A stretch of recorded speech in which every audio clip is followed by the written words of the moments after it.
জামাতের পক্ষে বক্তব্য তো ওরকম দেখি না। তিনি যা কথা বলেন কোরআনের পক্ষে কথা বলেন।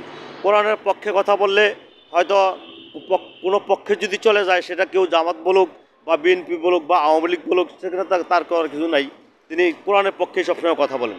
হ্যাঁ, তরুণ প্রজন্ম, আমাদের মতো যারা তরুণ প্রজন্ম আছে, তারা তার ভাষায়, তার সুমিষ্ট কণ্ঠস্বরে, তার কোরআনের যে ভাষা যে প্রচার করেন তিনি, তার এই কথাগুলা মানুষ শোনার জন্য অধীর আগ্রহ হয়ে লক্ষ লক্ষ মানুষ তার এই তার মাহফিলে জমায়েত হয়। আমাদের বাংলাদেশের জন্য না, শুধু বর্তমানে পুরো বিশ্বের জন্য মিজানুর রহমান আজহারী সাহেব, ডক্টর মিজানুর রহমান আজহারী সাহেব হাফিজাহুল্লাহ, উনি একজন আইডল।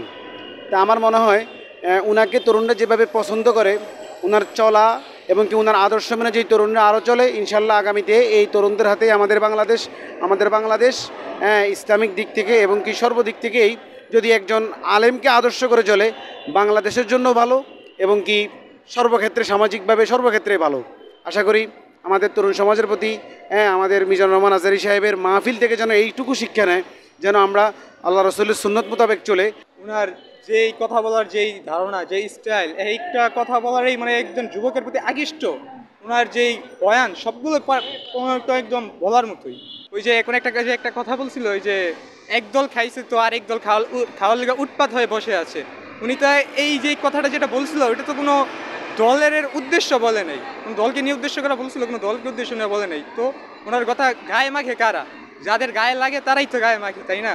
ডক্টর মিজানুর রহমান আজহারী যেভাবে তরুণ সমাজকে ইসলামিক মাইন্ডে আনার জন্য যে প্রচেষ্টা করতেছেন, সে নির্বিচ্ছিন্নভাবে সুন্দরভাবে বক্তব্য দিচ্ছেন। তার প্রত্যেকটা বক্তব্যের মাঝে নিরপেক্ষতা, ইসলামিক রাষ্ট্র কিভাবে কায়েম করা যায় এবং তরুণ সমাজকে নিয়ে কিভাবে কাজ করা যায়, এই বিষয়টা তিনি তুলে ধরতেছেন। আর তার প্রত্যেকটা মাহফিলে দেখা যায় যে তরুণ সমাজকে নিয়ে সে কাজ করে। এই জন্য মাশাআল্লাহ তার প্রত্যেকটা মাহফিলে দেখা যায় এই যে তরুণ সমাজের উচ্ছ্বাসিত মানে জনস্রোত বেশি হয়। আর তার প্রত্যেকটা মাহফিলে ইনশাল্লাহ 10 লক্ষ প্লাস লোক হয়। আর তিনি সুন্দরভাবে তরুণ সমাজকে কিভাবে ইসলামের পথে আনা যায়, আর তিনি এটা বিশ্বাস করেন যে তরুণ সমাজ যদি ইসলামের দিকে ধাবিত হয়, ইনশাল্লাহ এই দেশ এবং রাষ্ট্র ইসলামিক শাসন ব্যবস্থায় প্রতিষ্ঠিত হবে। আর এই লক্ষ্যে তিনি বিভিন্ন বক্তব্য দিয়ে থাকেন।